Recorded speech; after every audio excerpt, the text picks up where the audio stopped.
Good evening. Welcome to Center Place, and welcome to our history, theology, and philosophy lecture series. We have been on summer hiatus for many months, and we are actually going to continue to be on a hiatus for a little while longer, but we thought we'd stop in and do a lecture tonight, and we're very happy for everyone who is joining us. This is a live, interactive presentation, and so if you're watching us on YouTube and on Facebook, Leandro is here. He's going to be following your questions, and he'll give them to me so that we can have that follow the formal lecture with a question and answer service or portion of the presentation. I'm also very happy because Erjan is actually here, one of our regulars from the in-person Tuesday night group from before the whole pandemic. So that's the first time that's been true. We don't have a full audience, but it's a very special audience. So thank you for being with us. So you can view our entire catalog of 130 lectures at our website, www.centerplace.ca/lectures. And we invite you to subscribe to our YouTube channel so that you can see the new content as we add it. It's not being added regularly right now because of the hiatus, and so if you're subscribed, you're seeing this. If you're not, you maybe not. Our lectures, of course, are listener supported. If you'd like to make a contribution, you can make it just for the lectures, and that's tax deductible in the United States and Canada. You can go to centerplace.ca/donate.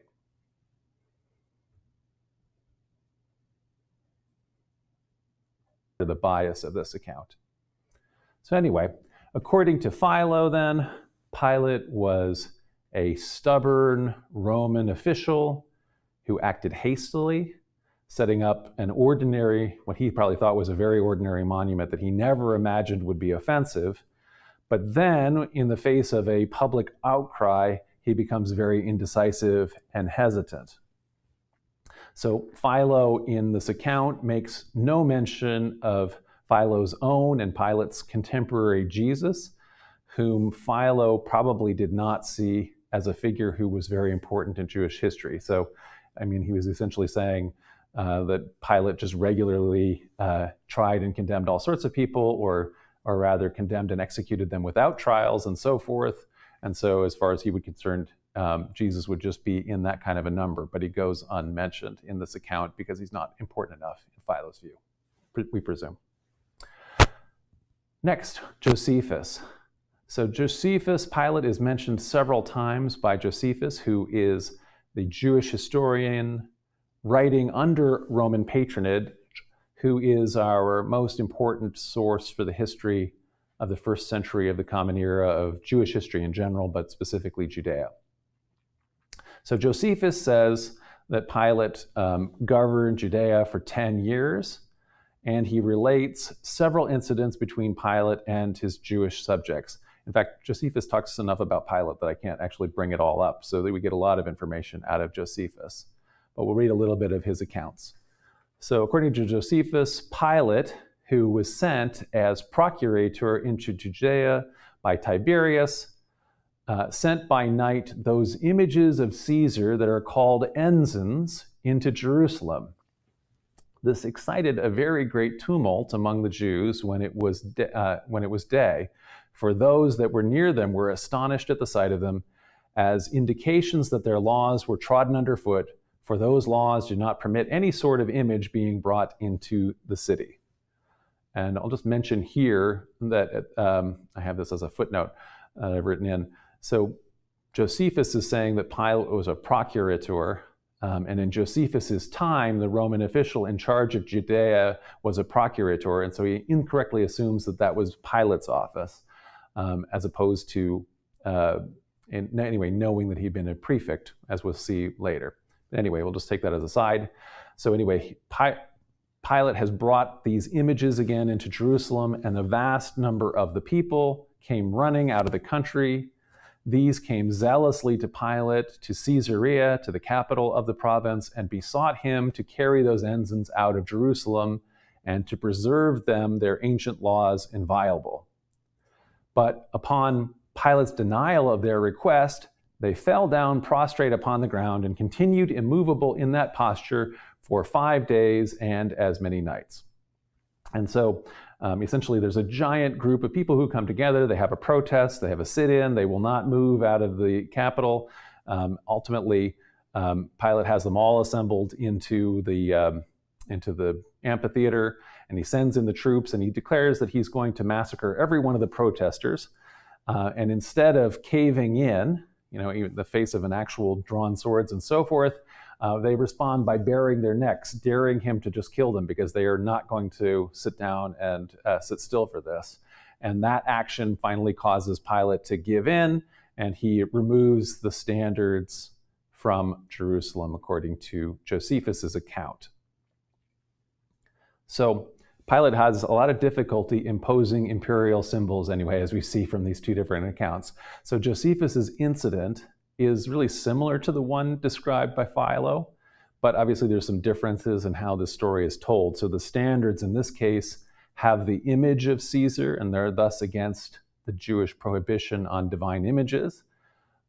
And instead of like these behind-the-scenes political machinations, in other words, having the sons of Herod take an embassy to Tiberias to try to get the emperor to recall Pilate or to override Pilate, in this case, there's a big public protest, and Pilate gives in to the crowd ultimately.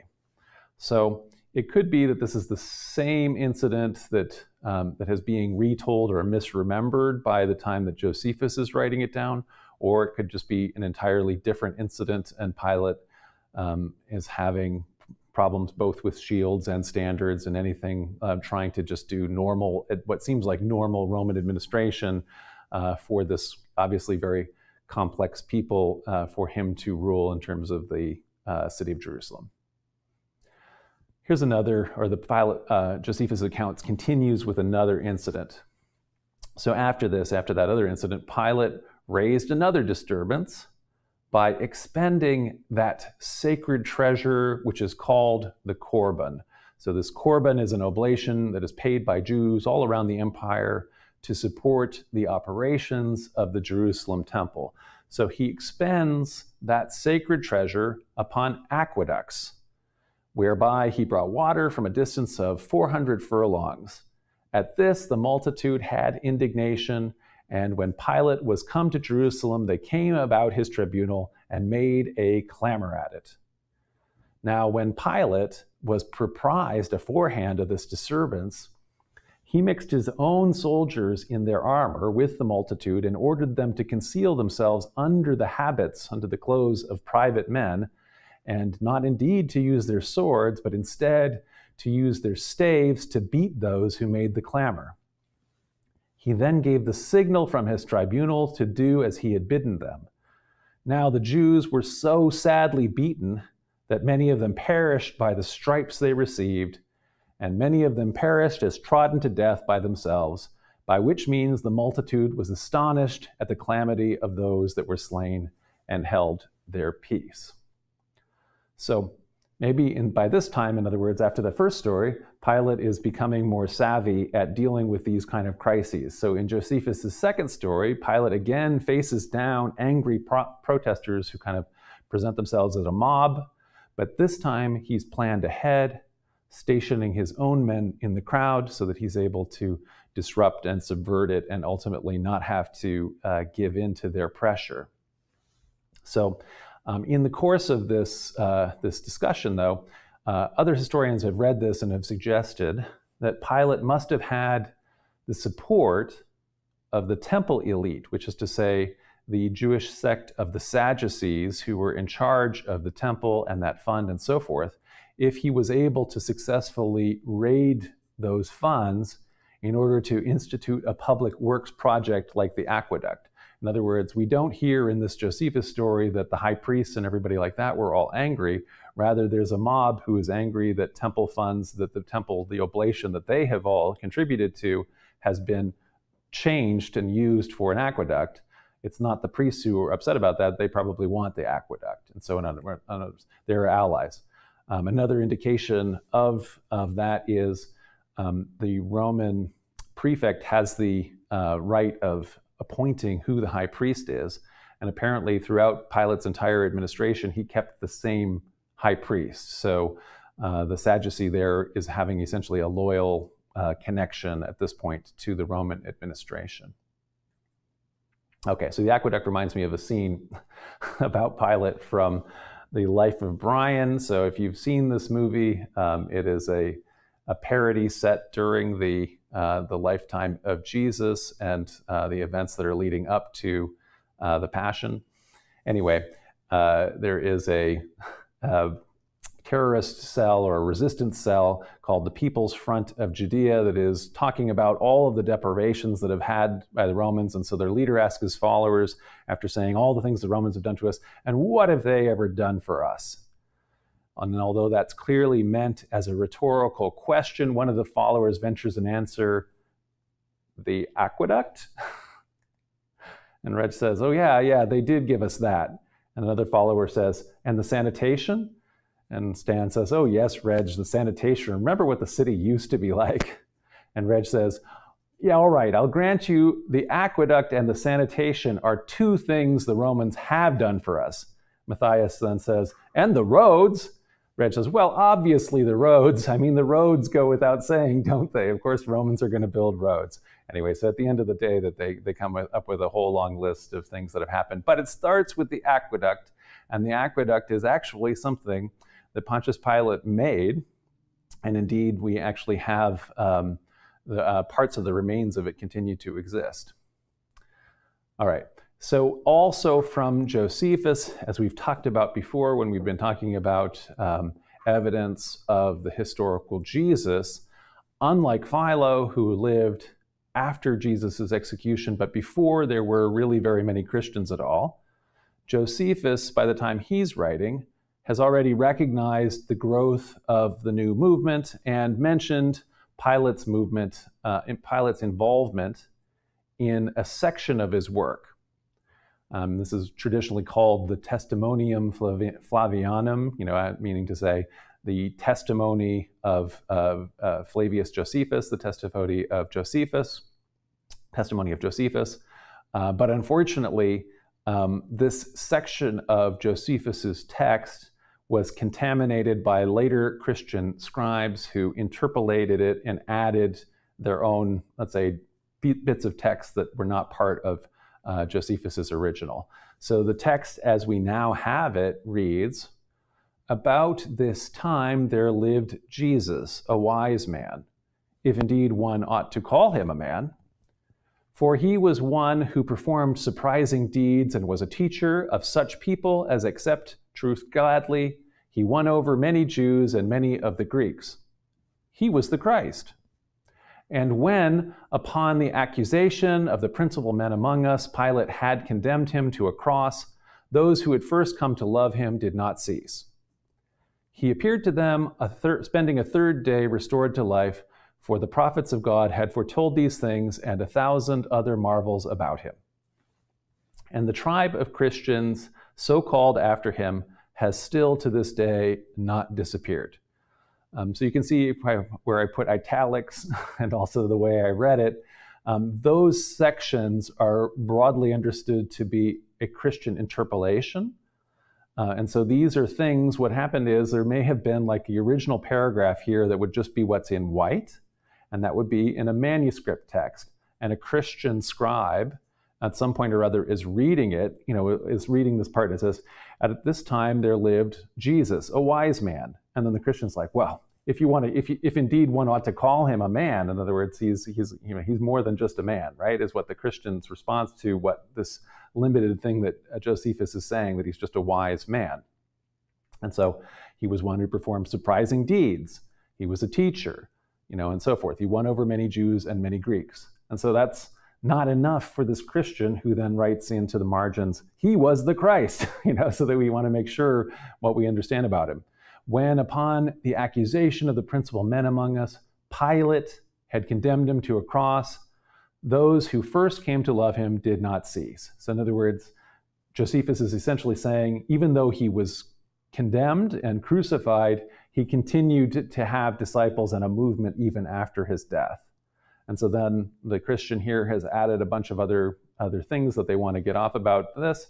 but Josephus simply notes the tribe of Christians so called after him has still to this day not disappeared.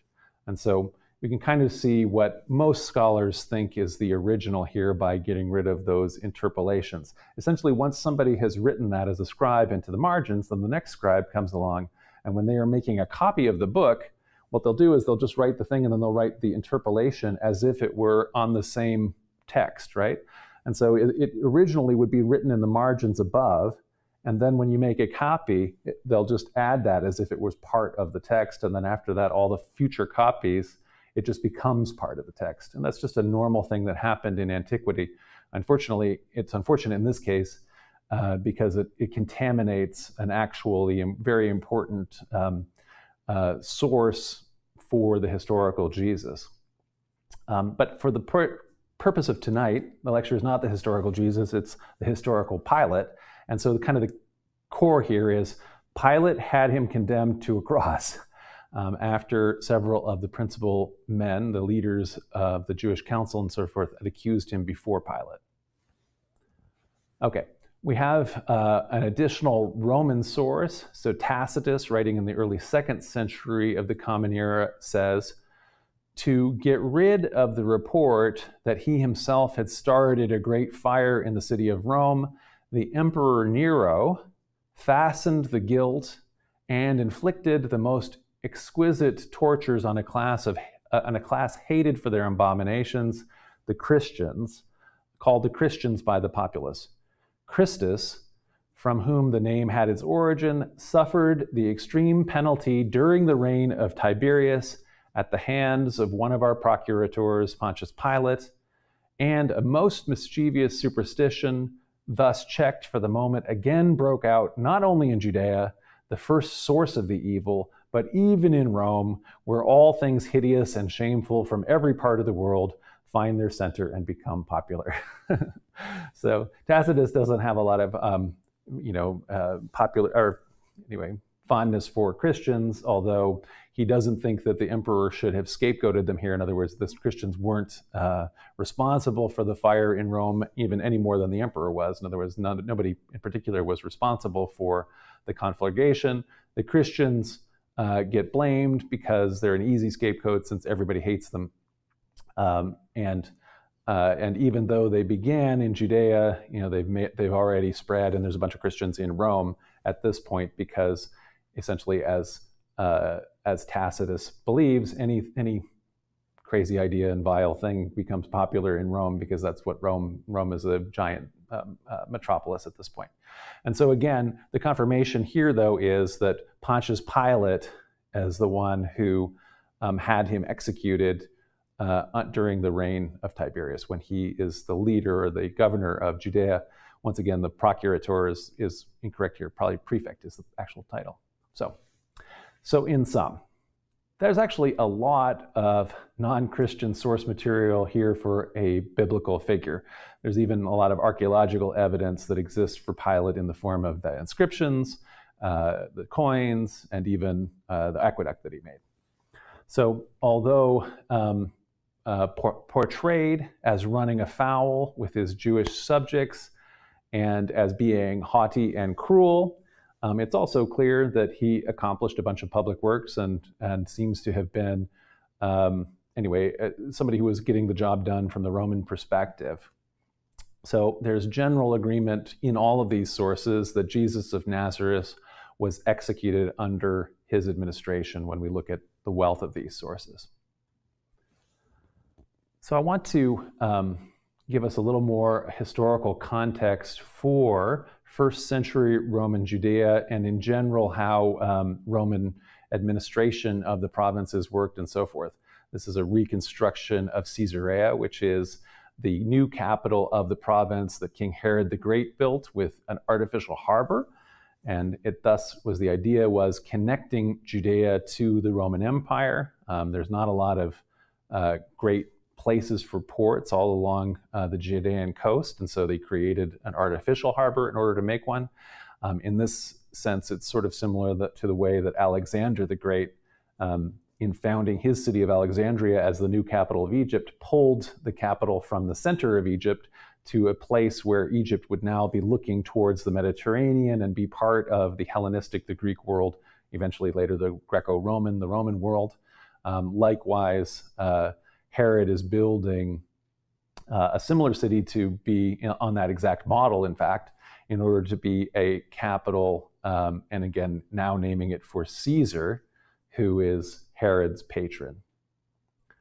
So from the perspective of Rome, when we see like the entire empire, this is kind of a map of the empire at the time of Augustus, at the time of Octavian, so the end of the Roman Civil War, when Herod, and then later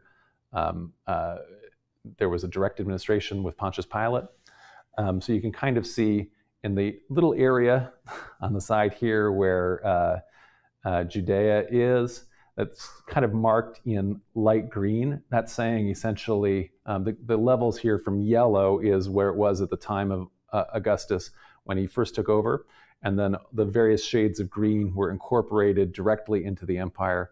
The little pink areas are client kingdoms. And Judea would have initially been a client kingdom, but at a certain point, it's mostly brought under direct administration by the end of Augustus's reign. We'll explain that.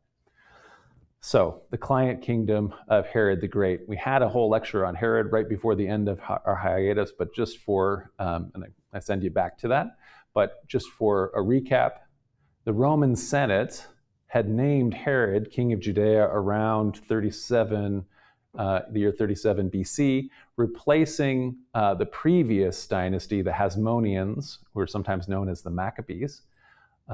Herod successfully navigated the Roman civil wars, so the fight to the death between Octavian, who later won and became Augustus, and Mark Antony, who was in charge of the East and allied with Cleopatra. So originally allied with Antony, because Antony was in charge of the whole East, Herod successfully switched sides at just the right time to Octavian, and Octavian then allowed him to retain power during the newly founded Roman Principate. So Octavian ends the Republic in a real sense, in a de facto sense, but he makes a big pretense of pretending that he restores the Republic. And so he just calls himself, he doesn't want to call himself king the way his uncle and adopted father maybe was thinking of being named king of Rome, Julius Caesar, that got him assassinated and so forth. Instead, he just makes the pretense, oh, I'm just going to be the first among equals, which is to say in Latin, the princeps, and the word that we get now that becomes prince, right? And then in being prince, the princeps, he then also changes his name to Imperator Caesar Augustus. And imperator is where we then get our name emperor, but at the time it just meant general. So we ultimately have the impression that he made himself a king and emperor, but that's not what it initially meant at the time he's founding this. We get that impression 2,000 years later. So after Herod's death, which was probably around the year 4 BC, Augustus respected Herod's will and divided Herod's realm between 4 different successors. And so you can see these in the map in 4 different colors, essentially blue, purple, kind of tan, and pink, with the red part going back into Roman administration or being part of Roman administration. So the biggest chunk, Judea, Samaria, and Idumea, and that included Jerusalem and the capital, Caesarea, that went to Herod's son, Herod Archelaus the Ethnarch. Unfortunately, all of Herod's family is called Herod. And so it's very confusing. And in fact, in the New Testament, the New Testament just calls them all Herod. They rarely ever say any of the other names. And so you just, as far as you can think, it's just one big bad King Herod, but it's actually a whole bunch of different little Herods usually. So the second one is Herod Antipas the Tetrarch. And so that's the son who gets control of Galilee and the Perea. And then the third section goes to Herod Philip the Tetrarch, and he gets Trachonitis, this area that we now think of as the Golan Heights, this on the other side of the Sea of Galilee. And then finally, Herod's sister Salome got to keep a little toparchy of Jamnia and a couple other places. And so the administration essentially was divided. And so nobody got to be called king. So the Romans decide whether or not you're going to be granted that title. Titles like ethnarch and tetrarch are lower titles. They are Greek words. So ethnarch means leader of a people. Tetrarch means one of four leaders over kind of an area. And so it's essentially breaking this up into a tetrarchy. So, as I say, Herod Archelaus received about half of his father's realms, including the most important parts. So including Caesarea and Jerusalem, and he was given the title ethnarch, which is to say ruler of a people.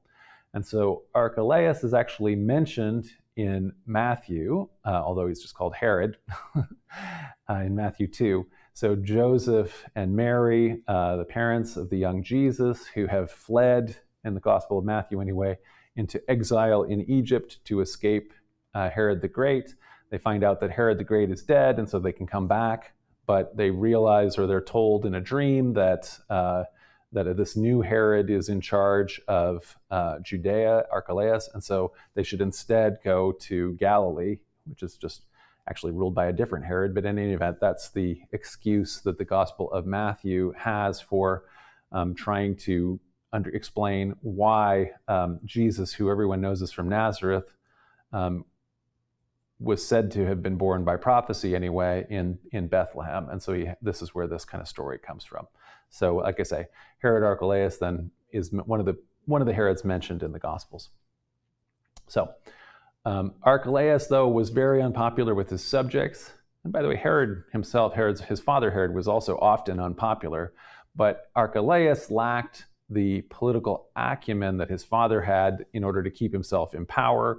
And so lots of his subjects sent those delegations to the emperor, complained about him, made a lot of petitions and so forth. And eventually Augustus decides to remove him from power. He gets exiled to go live in Gaul, which is modern France, around 6 CE, and he goes off and lives happily ever after there.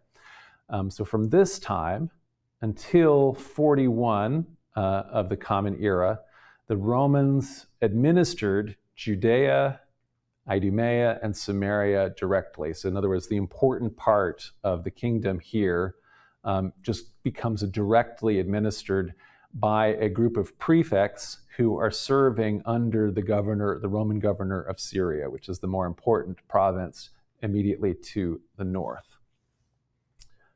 Okay, so I want to look a little bit about imperial provinces, how provinces worked in the Principate, in this new version or new iteration of the Roman state that Octavian, who now is called Augustus, organized. So as I said, Octavian or Augustus makes the pretense of restoring the Republic. He's the savior of Rome, the savior of the world, Augustus, according to his own propaganda. And so as such, he allowed the Senate to continue to meet. They could continue to elect consuls and do local civic stuff, but he was the one that was in charge. He would even let senators serve as governors of provinces, in some cases, some of the very rich provinces like Africa and Asia. When I say Africa, it's just the area around Tunisia, and Asia is just the western part of Anatolia, what's now Turkey. But then all of these other provinces, essentially all of the provinces that were on the frontiers, all of the provinces where you had to have military legions in order to defend against either rebels or against Germans or against Persians, all of those provinces were kept into his own administration, and he sent his own kind of officials who were his loyalists, not part of the Senate nobility, to rule those. And so this is a change that prevents essentially any of the Senate rivals from having their own armies and starting essentially becoming rivals to the first man in Rome, the prince, the emperor. That had been what had been happening for the last preceding 100 years as the different great leaders gathered troops and fought each other in civil wars and so on. Augustus is now ending that and beginning a Pax Romana, a Roman peace. So, we know a lot about Roman administration of Judea in the first century of the Common Era. And so I've made a little chart to kind of make it, kind of bring this all together. You can see in kind of the left column, these are the successive emperors, beginning with Augustus. He essentially won the civil wars in the Battle of Actium in 31 BC. He, in 27, took himself the title of Augustus, and he lived in a long reign that established the principate here, establishes the empire, and dies in the year 14 of the Common Era. During that time, Herod the Great has died around 4 BC, and has now that, like I say, and his successor has also died. His successor's been exiled to Gaul, and so now Augustus is ruling Judea directly at the beginning of this chart through prefects. And so we can read essentially here the order of them: Coponius, Marcus Ambivius, Annius Rufus, Valerius Gratus, Pontius Pilate, and then Marcellus. Before then, the administration is given back to a descendant of Herod, Herod Agrippa I, who essentially reunites all of Herod's territory because he has been such a great friend of the Emperor Claudius. And so on that pink column again, it goes from Octavian to Tiberius, Caligula, Claudius, and then Nero. And then with the end of Nero, we have the fall of the Julio-Claudian dynasty. There's another civil war in the year 69, which is the year of the 4 emperors. Herod Agrippa died very young, and so then the Roman administration resumed with a group of procurators, leading ultimately to the Jewish revolt. And we can also see then in the last column here, I've put in some of the contemporary Christian dates.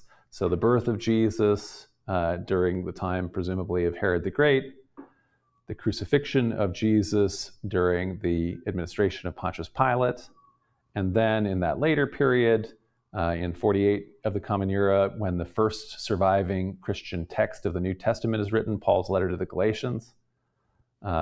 In 62, the execution of James, the brother of Jesus, in Jerusalem. 64, the persecutions under Nero, and the traditional dates, therefore, of the martyrdoms of Peter, Paul, and a lot of the early disciples. And then finally, during the Jewish revolt, the authorship of the Gospel of Mark, the first of the narrative Gospels that's so important to this story today, around the year 70 of the Common Era. So hopefully that's a helpful little resource. So I talked a little bit about this prefect and procurator business. So a praefectus, a prefect, it means in Latin put in front. This is a very general title for an official, and it can be either a military official or a civil official in the Roman Empire. And it's a pretty broad category too. So some of them were very low ranking and some of them were actually rather high ranking. So the Roman provinces were normally given to higher ranking officials, but less important provinces were sometimes entrusted to military prefects, including Judea, from the years 6 to 41. So as I said, after the reign of Herod Agrippa, so one of Herod's descendants who, because of his friendship with the Emperor Claudius, was able to reassemble most of Herod's kingdom very temporarily.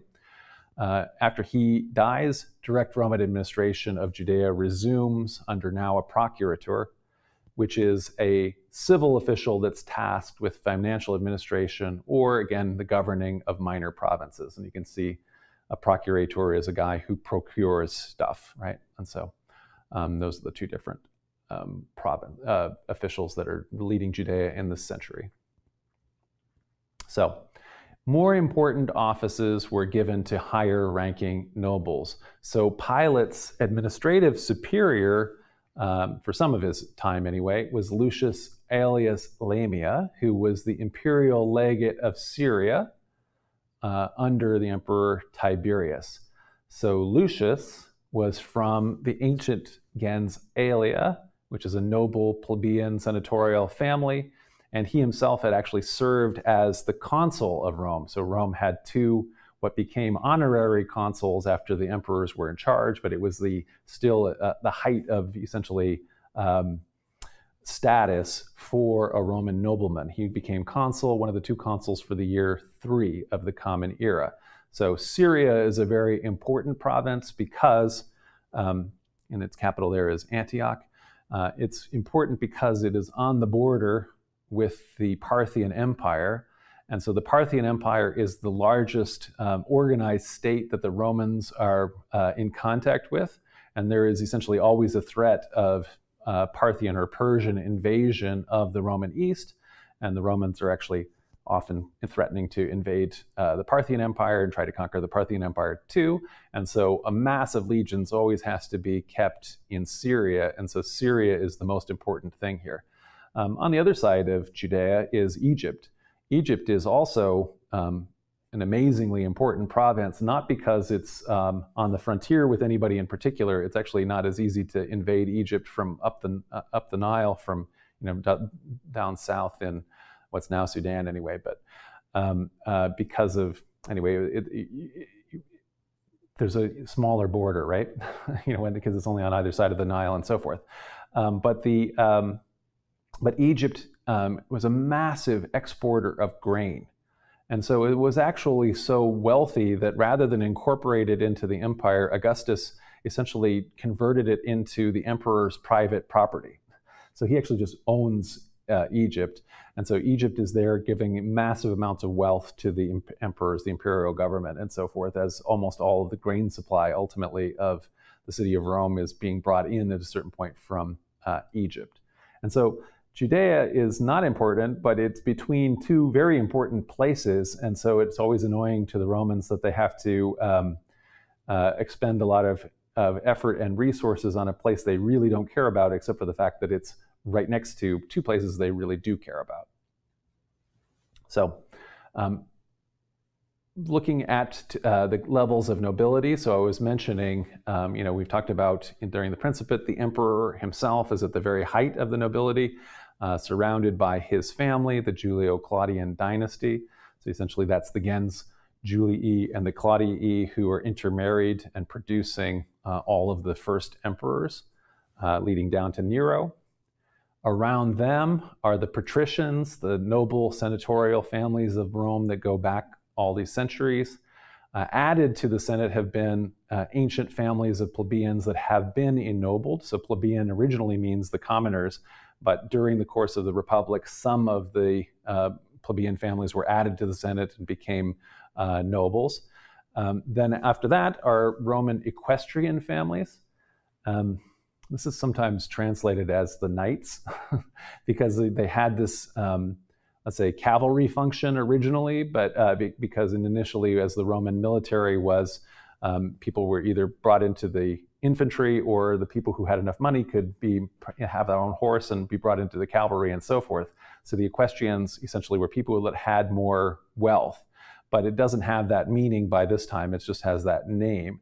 And so it is people who are from, let's say, they're not as noble, but in some cases they could be very, very rich. And so many cases, for example, people from other places, like noble families from Italian cities and towns, they could move to Rome and become more ennobled and become equestrian. And obviously then there's also noble families from cities in the rest of the empire that are also sort of becoming part of the general nobility. The threat to the Julio-Claudian family is always from people who are at that rank of the Roman patricians and the senatorial plebeians. And so especially the patricians are people who all of them, in the same way that every US senator thinks that they could be the president of the United States, every Roman senator from a patrician family feels like they could probably be emperor if they were given the opportunity, and maybe they have a plot in the back of their head about maybe how they might become emperor. So the emperor has to watch those guys. They often will work with, like I say, a senatorial plebeian, in other words, who is less of a threat, and they can give them some of the glory, like making them the governor of Syria. But the real backbone of the administration is the alliance that the emperor is going to make with equestrian families, people that are no threat in terms of becoming emperor ever, but are willing to then be very loyal to the emperor for the kind of benefits that they can get. And that's the order that Pilate is drawn from. So Pilate, actually like all of the other governors of Judea at this time, save just one of them on that list that I gave, Pilate was an equestrian. So when we look at his name, we don't know a lot about his early family background. None of that is preserved in Josephus or any other source. But if we just look at his name, so we don't know, Romans have 3 names. And so they have a praenomen, so like Gaius Julius Caesar. Gaius is Julius Caesar's praenomen. We don't know Pontius Pilate's praenomen. He would have had a name like Marcus Pontius Pilate or Lucius Pontius Pilate. Whatever the first name is, that's lost. But we have his nomen, his gens nomen, which is Pontius. And that suggests that his ancestors may have come from Samnium, which is a region of central Italy. There's a bunch of other Pontii, so there's a lot of people whose nomen, whose gens is Pontius from Samnium. So the Samnites had been one of the last Italian opponents of the Romans before the Romans had conquered all of Italy.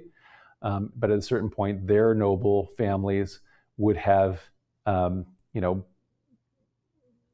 become good Romans, moved to Rome, become ennobled like Pilate, and served as an equestrian in the imperial order. Pilate's cognomen, so that third name, so like in Gaius Julius Caesar, that's Caesar in the Caesar clan, in the Julian clan. Pilatus might mean somebody skilled with a javelin. So a pilum is a kind of a Roman javelin that the legionnaires make. And so that could mean a family military background for the Pontius Pilates, right? So maybe it could have been something that his father, Pilate's father, had. So maybe he made his name for himself in the Roman military, and then Pontius Pilate then was able to be another step up in the ranks. But in any event, it's kind of a mid-level family background is what we're kind of saying. So with that background, having talked about kind of the non-Christian sources, the general context, I also now want to look at the Christian sources, or at least the earliest Christian sources for Pilate. The earliest narrative gospel that we have, as we know, is the gospel that is attributed to Mark. And that's also the earliest account of the Passion story. When we talk about the Passion story, that's the story of the last week of Jesus's life, as he enters Jerusalem, has the Last Supper and a lot of other things like that, and is ultimately turned over to the authorities, is condemned to be crucified by Pilate, is executed, and so on. That's the Passion story. So, although attributed to Mark by later tradition, the gospel was written by an anonymous author around the year 70, and this anonymous author was not an eyewitness to the historical Jesus. So we've talked a lot about that. There's several lectures kind of that are on this kind of topic. So some scholars have posited that the text relies on an earlier lost Passion gospel. So does the author of Mark have some source that is talking about the Passion story? One of the reasons that people think that is that almost a third of Mark's narrative is devoted to that last week, right? So everything else that Jesus is doing, there's no birth story at all, actually. And then the rest of the ministry is just 2/3 of the gospel, and there's this big chunk that's for this last week. And so is that because Mark, the author of Mark, has access to a source that he's kind of being able to dwell on that? Unfortunately, a lot of other scholars have pointed out that stylistically, that doesn't seem to be the case. So almost all of the themes that occur in Mark kind of do that throughout, and you can't find an easy seam where suddenly Mark, who is not as gifted a Greek author, is suddenly, like, say, quoting another source that speaks with a different or better grammar or something like that.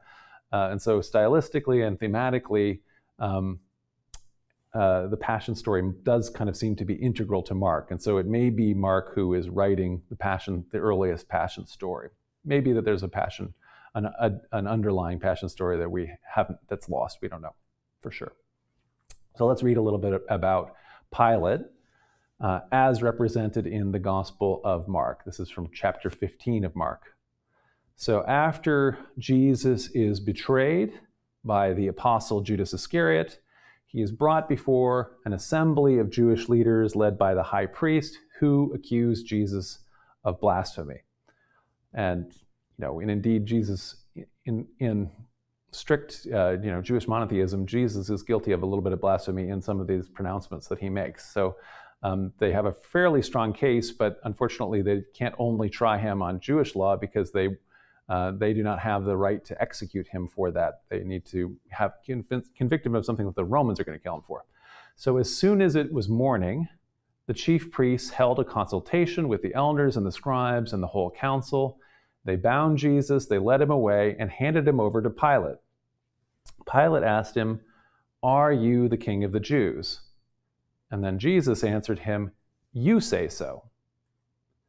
The chief priests accused him of many things. Pilate asked him again, "Have you no answer? See how many charges they bring against you." But Jesus made no further reply, so that Pilate was amazed. Now at the festival, Pilate used to release a prisoner for them, anyone for whom they asked. So in other words, he's going to release a political or otherwise prisoner as part of a festival tradition.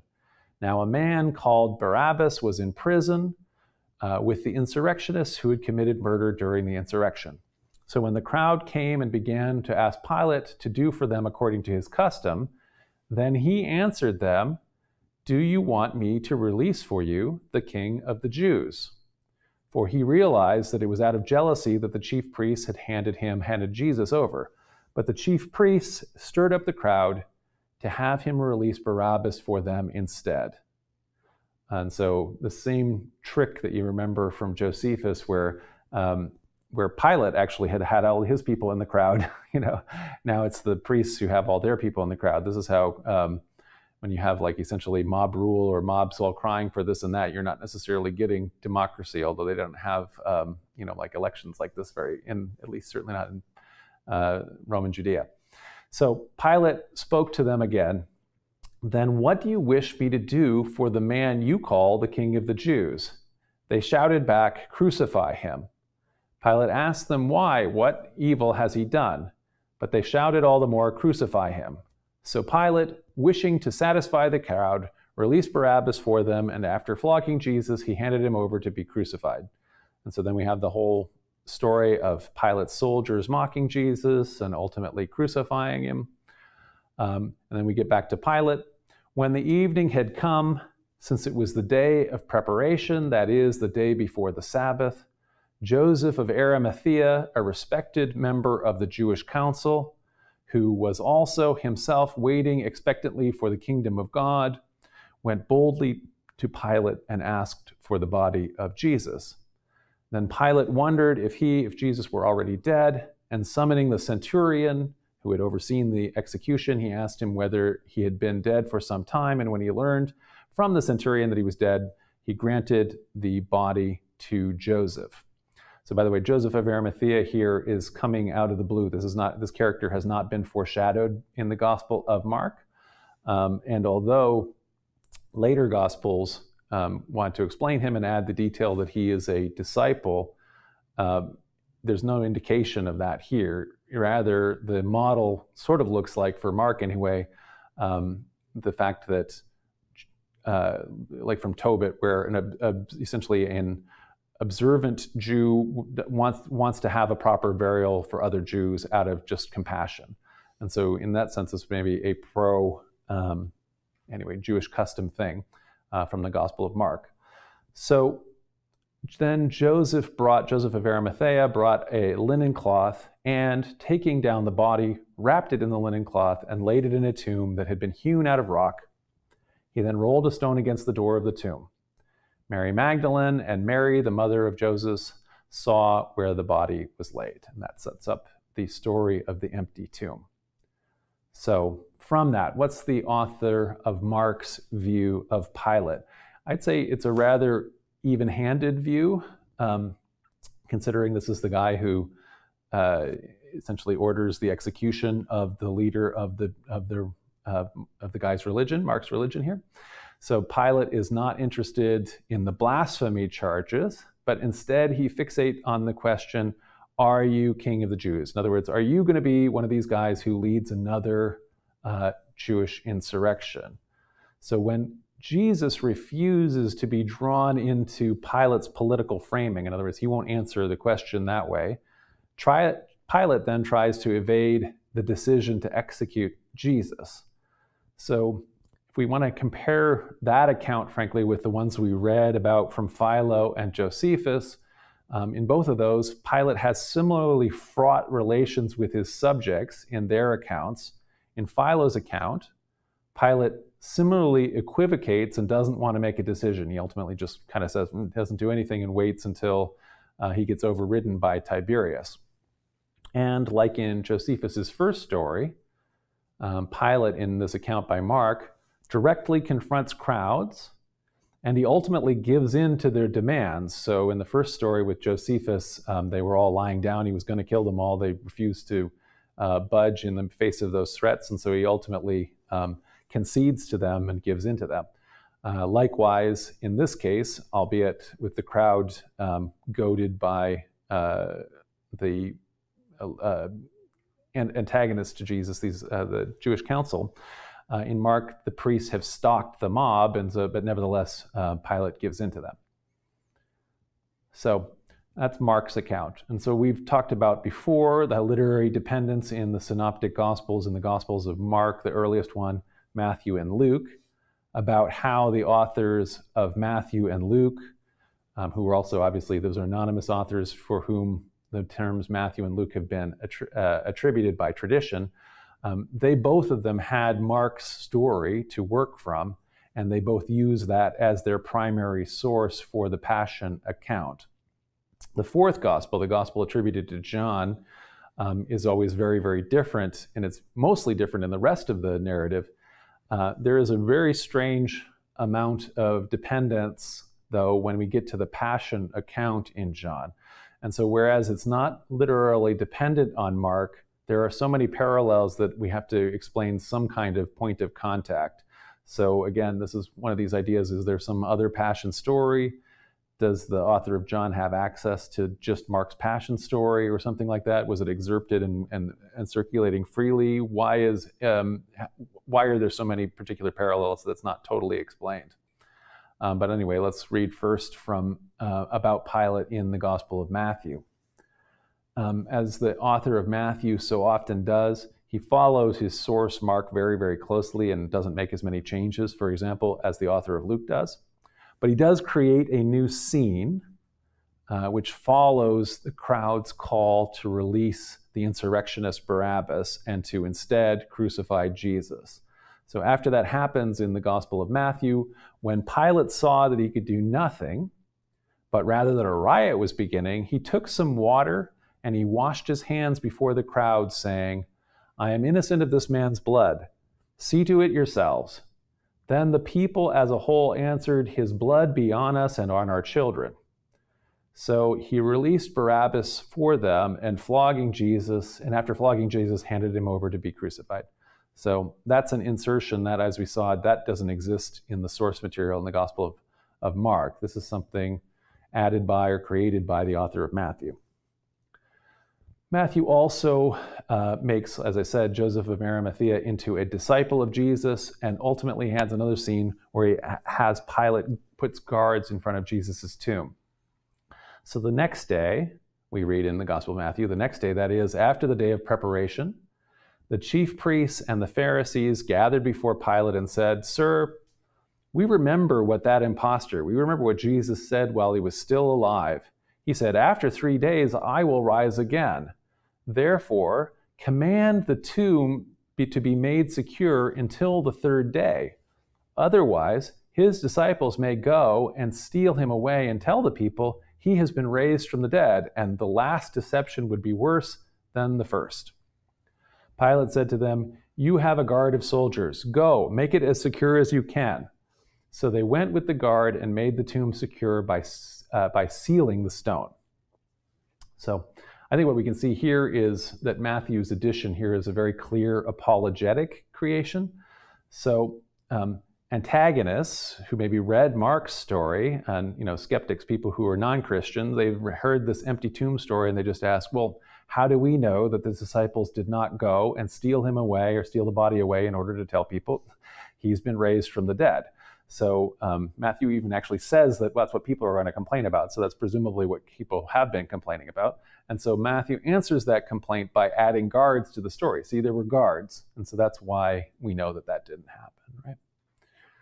So the Pilate portion in Matthew follows. Oh, I already said that. We've already. Okay, that's right. So the adding of the hand washing scene. So neither the gesture of washing his hands of the matter, nor the invention of the crowd's cry, his blood be on us and our children, neither of those things changed the fact that Pilate was in authority and the decision to execute Jesus was solely his. I mean, he's essentially making a propaganda piece to show himself as not being responsible, even if he were to have done it. Nevertheless, this increasing trend illustrates this trend that goes on and on now after this in Christian apologetics, on the one hand, to kind of rehabilitate Pilate. So he goes from being kind of a semi-villain, semi-not, to being more and more shown to be some kind of an innocent figure as an attempt, as Christians now want to assign guilt to non-Christian Jews. And this is very anachronistic because, again, no matter what the crowd is crying, the crowd don't represent the Jews, because everybody in this story other than Pilate and his men are Jews. So Jesus is a Jew, Jesus' disciples are Jews, and so on. The crowd is just a crowd. And same thing, the leaders of the council are, a faction within Judaism that is inclusive of Jesus and all of his disciples. So in any event, this is a trend that has unfortunately been very unfortunate because has led to a long history of antagonism between Christians and Jews that has led to Christians committing all kinds of atrocities against Jews throughout history, leading all the way up to the Holocaust and so forth. Okay.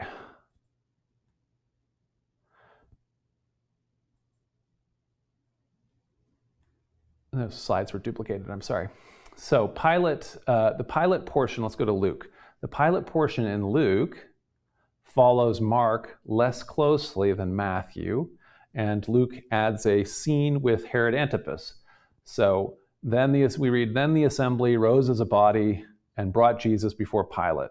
They began to accuse him, saying, we found this man inciting our nation, forbidding us to pay taxes to Caesar, and saying that he himself is the Messiah, the king.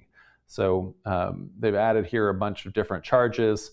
One of which is that he's calling himself Messiah, which means king, but forbidding us to pay taxes to Caesar, this is a false charge, right? Since Jesus actually has said, render unto Caesar what is Caesar's, he said the opposite. Then Pilate asked him, are you the king of the Jews? So hearing that he's called himself a king. Then Jesus answers, you say so. So that's just like taken from Mark.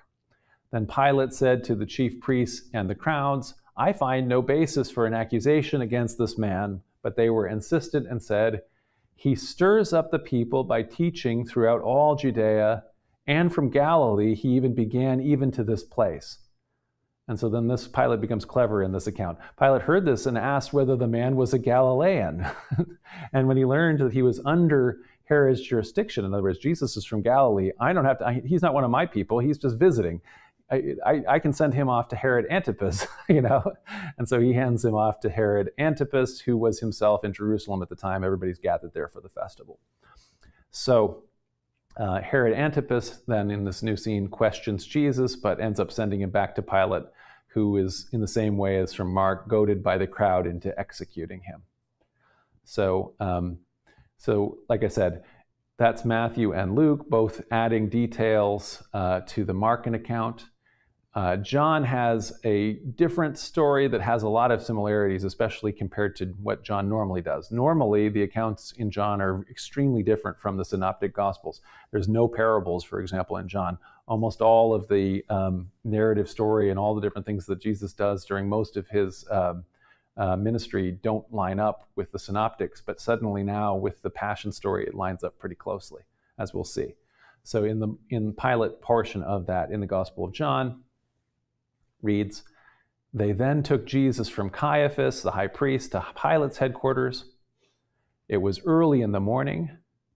They themselves did not enter the headquarters so as to avoid ritual defilement and to be able to eat the Passover. So that's as part of the leaders here are keeping kosher and they can't enter a Gentile house.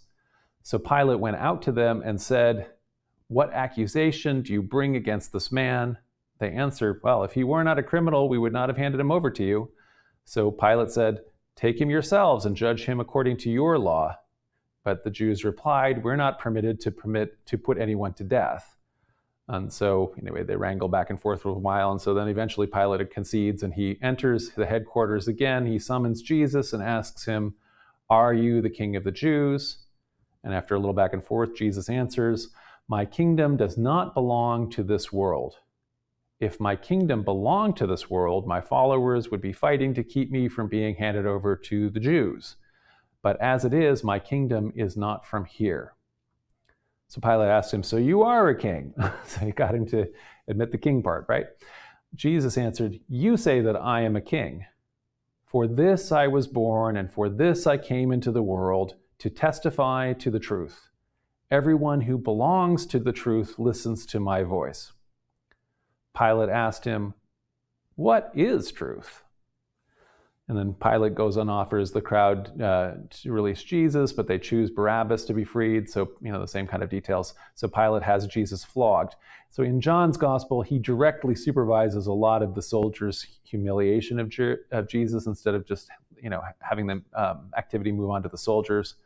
And so anyway, during that time, after a few more exchanges with Jesus, Pilate is really at his wit's end and he wants to release him. So he tries to release Jesus, but the Jews cry out, "If you release this man, you are no friend of Caesar. Everyone who claims to be a king sets himself against Caesar." When Pilate heard these words, he brought Jesus outside and said to the Jews, "Here is your king." And they cried out, away from him, crucify him." And Pilate asked them, "Shall I crucify your king?" And the chief priests answered, "We have no king but Caesar." Then Pilate, handed Jesus over to them, the Roman soldiers, to be crucified. And so Pilate, again, continues to be more actively involved in the crucifixion than in other accounts. For example, he authorizes that an inscription, "King of the Jews," be placed over Jesus' cross. The chief priests complain. They say, you should say he says he's King of the Jews. In other words, they don't want to have this embarrassing the Jewish people by having that. But Pilate says, "No, I'm going to keep it the way I've written it." He then also authorizes the soldiers to kill Jesus prior to the Sabbath rather than letting him linger on the cross.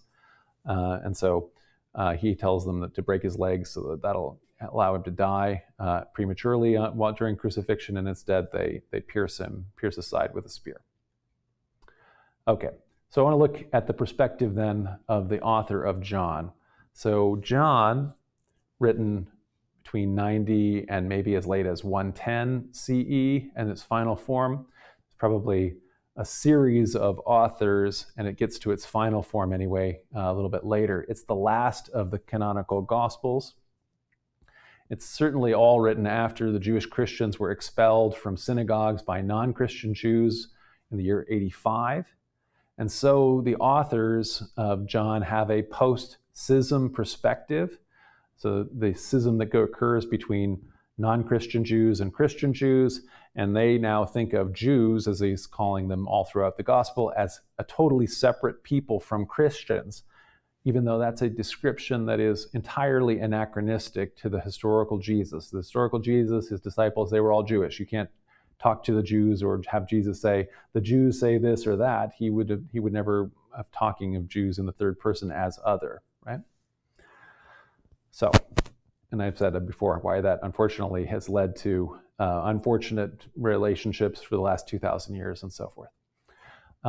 Nevertheless, while John is the least historical, the most anachronistic, has the least details that tell us anything about the historical Jesus, it's in some ways the most theological of the Gospels. And so it's kind of interesting that the text authors have Jesus begin a philosophical debate when Pilate asks, "Are you King of the Jews?"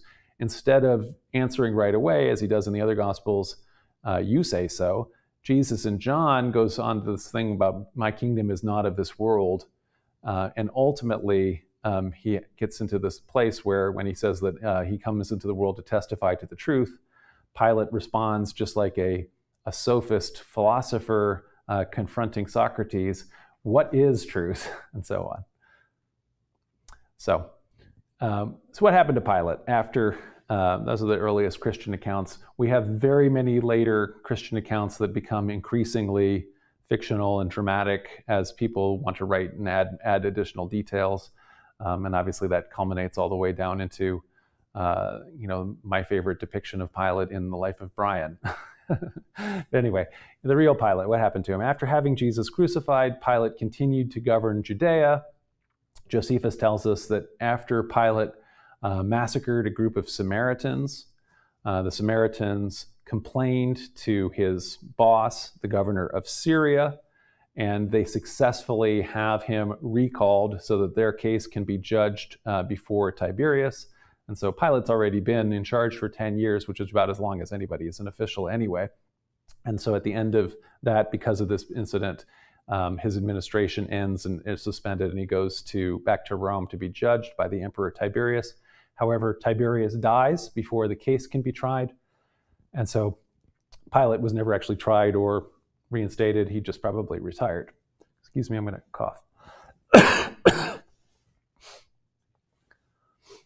So, although later Christians told legends that in his grief and remorse, Pilate committed suicide, these are unknown in the earliest Christian sources. Certainly those are not in the Gospels. Other early sources indicate, indicate that Pilate wasn't punished and so forth by God and so on. And so these seem to have been invented later. He probably retired happily in obscurity as a Roman equestrian gentleman back in Italy, having made his money through all of those extortions that Philo talks about. Later Christians, though, after the first ones that wanted to punish Pilate, later Christian trends tended to further exonerate Pilate and even imagine that he or his family became Christian and so forth. And certainly that's a trend that continued after the whole Roman Empire became Christian. There no longer needed to be, the Romans no longer needed to be the enemy when the Romans became Christian and were Christian. And so Pilate, who was totally responsible for crucifying Jesus, ultimately is exonerated in these traditions. And so that is my take on who was Pontius Pilate. And I know that Landra has been really busy over there. And I'm wondering if already we have a bunch of questions that people have been asking in the comments in Facebook or in YouTube. And if not, you can also begin asking questions now. And so I want to thank supporters who've already donated. I really appreciate it. That's the reason why we're able to make these lectures. And we want to obviously resume them more regularly than we've been able to do during our summer hiatus. But thank you to Daryl Scott and Edward Preeter and Sue Ann Tippett. Thank you so very much. Bob Garrison asks, to Pilate and other people of the time, he asked, Jesus was just another meaningless execution. So that was a comment that I made. I said that from the accounts that we have in Philo and Josephus, the Roman administration involved executing enough locals. I mean, it ultimately, ends in revolts where a huge proportion of the people are crucified and so forth. In the actual Jewish revolt, that yes, this kind of thing that's happening, it was such an everyday occurrence for Roman administration, especially in a frontier province like this, that it probably wasn't necessarily a thing that Pilate gave a lot of attention to. It certainly, as I say, Philo was a more contemporary source than Josephus. Josephus doesn't think it's a very big deal. In other words, Christians aren't important enough even after the first century, by the time Josephus is writing, for him to more than just kind of casually mention it about three times in the course of a lot of writing. Philo doesn't think it's important. He just says that Pilate killed a whole bunch of people. without trial. So yes, I would say, in my view, this is not something that that Pilate would have thought too much about or cared too much about.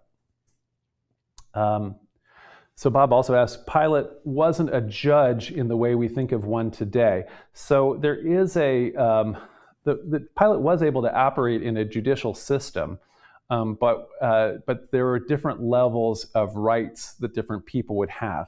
So if you were a Roman citizen, you would have an awful lot of rights and so forth. If you were a Roman noble, especially, it would be impossible for Pilate probably to have you executed unless there was some kind of a very, you'd have to go through a real trial process where you'd have you'd be able to present a defense and so forth. And even if he's acting as a military official, he could then execute you if there's a very clear case of treason after a trial.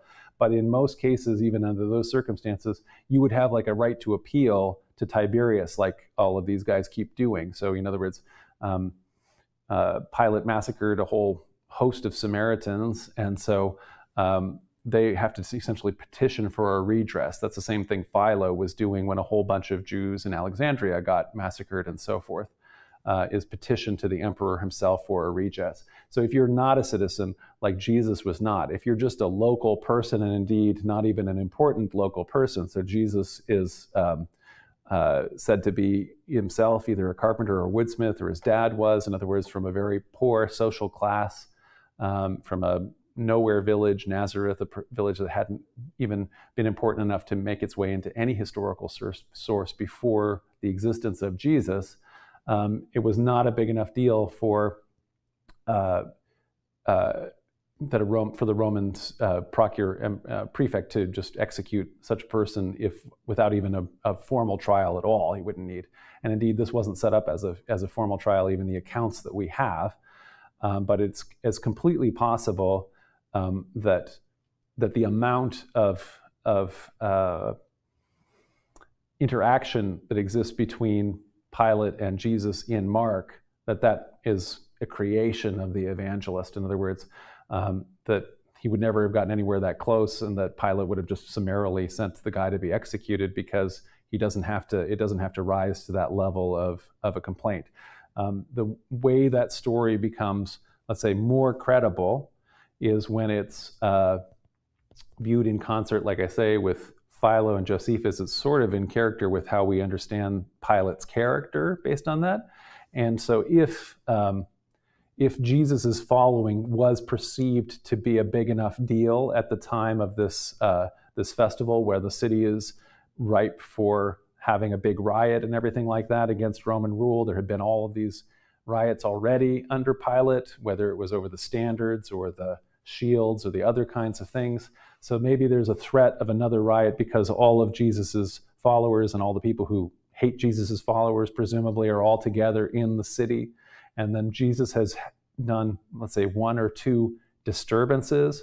So maybe he had a public activity where he was riding on a donkey into the city, and everybody was waving palm fronds and proclaiming him king. So that would have been a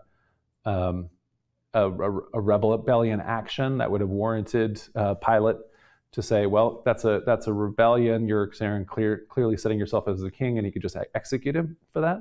Or, for example, if he went into the temple and he turned over all the tables and he caused a big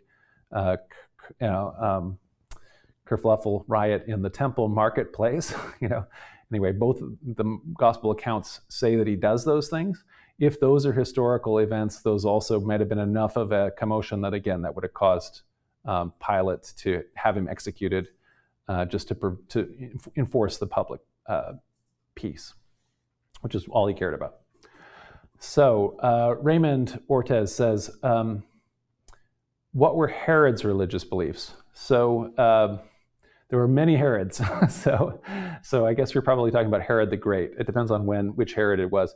So Herod the Great, as we had a whole lecture on him, he was an observant Jew, which is to say he was, even though his family background was Idumean, which is a people that is to the south of Judea, under the Maccabees, under the Hasmonean dynasty, the preceding dynasty had converted forcibly the people and made them start adhering to Judaism. And Herod's father was a high official from Idumea, and so Herod was always an observant follower of the Jewish religion.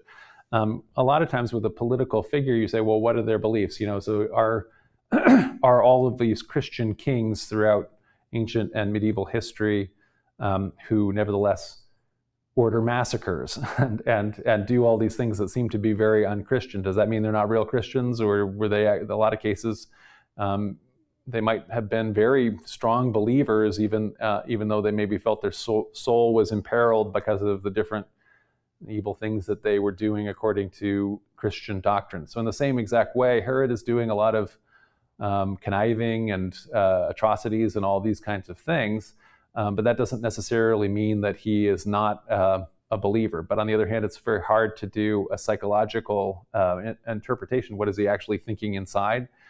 How do we know? So either whether he's a true believer, which most people pretty much probably were to some extent or other, or whether he was just a observant, in order to be popular with the people, that depends on kind of how you are trying to read it into your impression psychologically of ancient figures. Roan Wagner says, could John have had access to the same passion story as Mark instead of copying it from Mark? So yeah, Roan, that's one of the possibilities. And that's one of the things that why scholars have posited that there might be a passion gospel, because there could have been one that both Mark and John are drawing from. So that's a possibility. Like I said, I don't want to. I don't have this one in my head where I feel like any scholars have said this explains why there are so much overlapping details between Mark's passion account and the passion account as exists in the Gospel of John.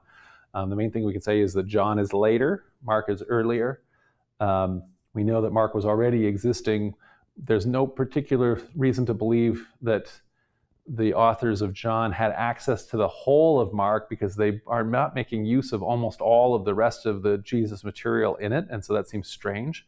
And so how do we explain it? So yeah, maybe there's a free-floating passion story that is either based on Mark or that predates Mark, that Mark is based on and John is responding to, or something like that.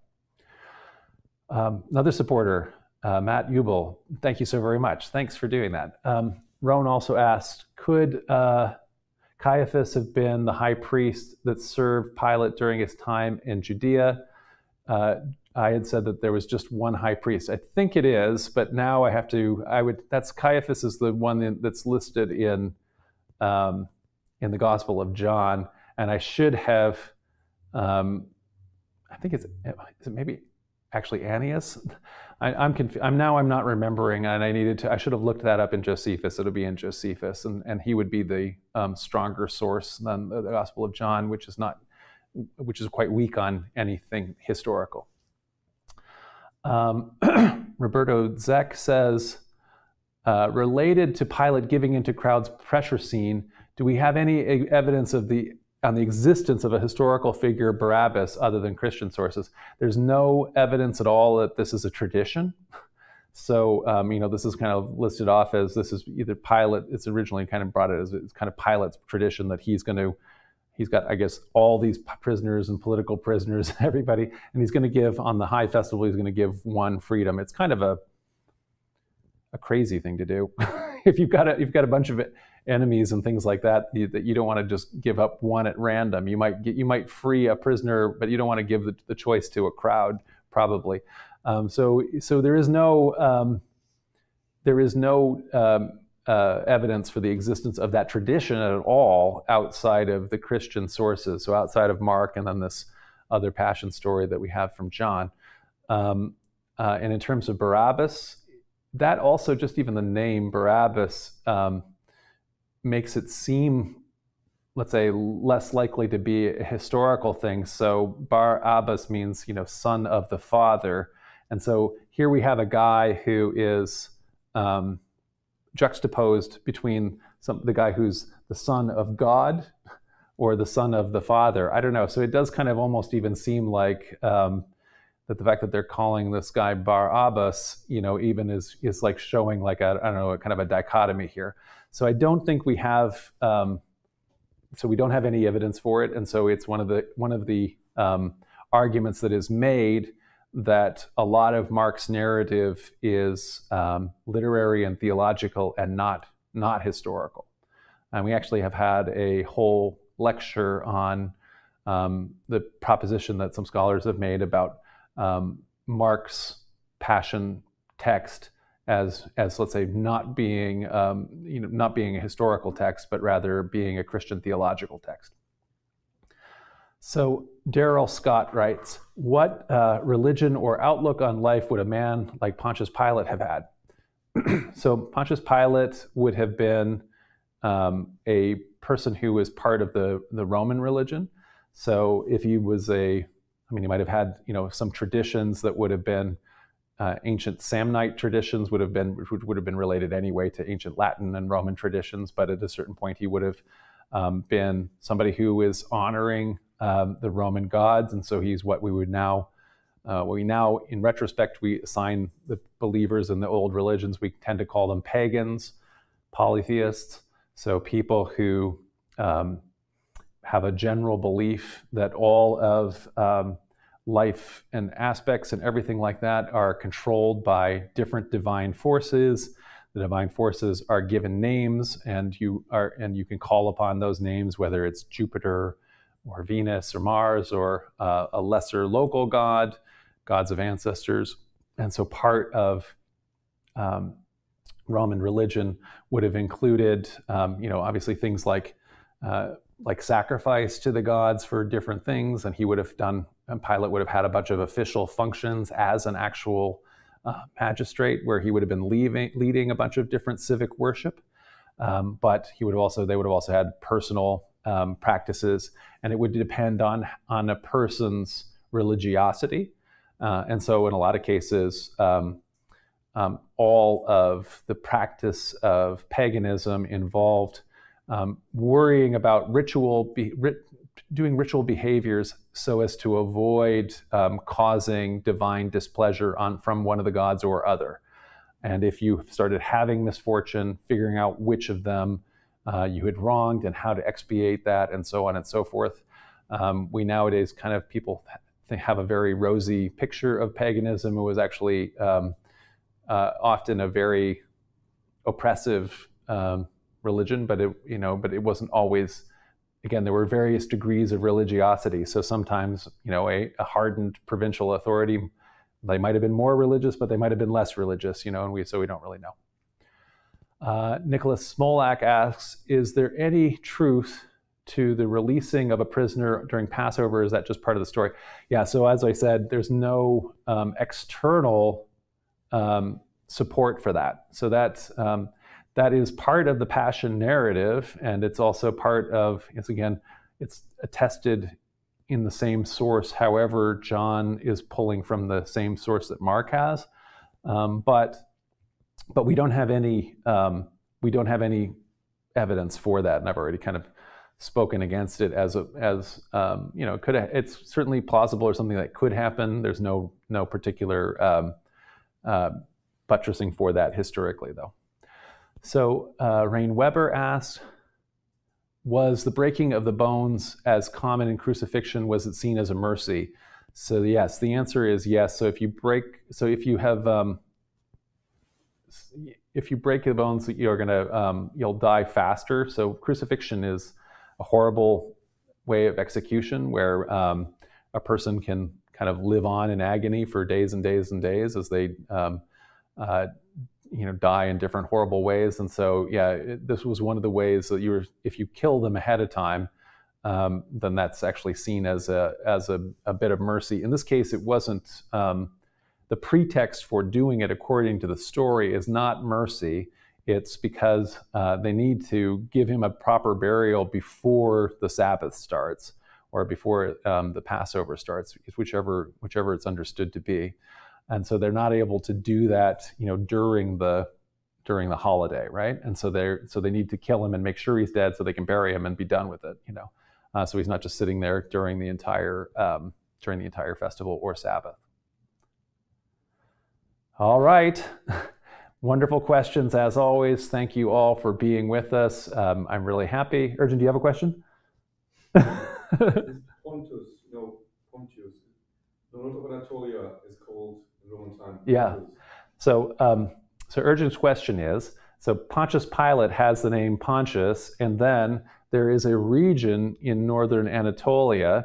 It's ultimately a Roman province called Pontus, not Pontius. So it's just Pontus. And in fact, even the Black Sea is called, I think, the Pontus Euxine or something like that. So Pontus is the name of both a kind of a Hellenistic kingdom that is later conquered by the Romans and incorporated as a province. And so is that related? And so it's not. It's not a related word. That would be, it's simply, that's the indigenous name there from Anatolia. And Pontius is a name that is something that's coming from Samnite or Italic, and so it wouldn't be a related word at all. All right, thanks everybody. Good night. I'm ready to. It's nice. Jackets are too hot for summer. Bye.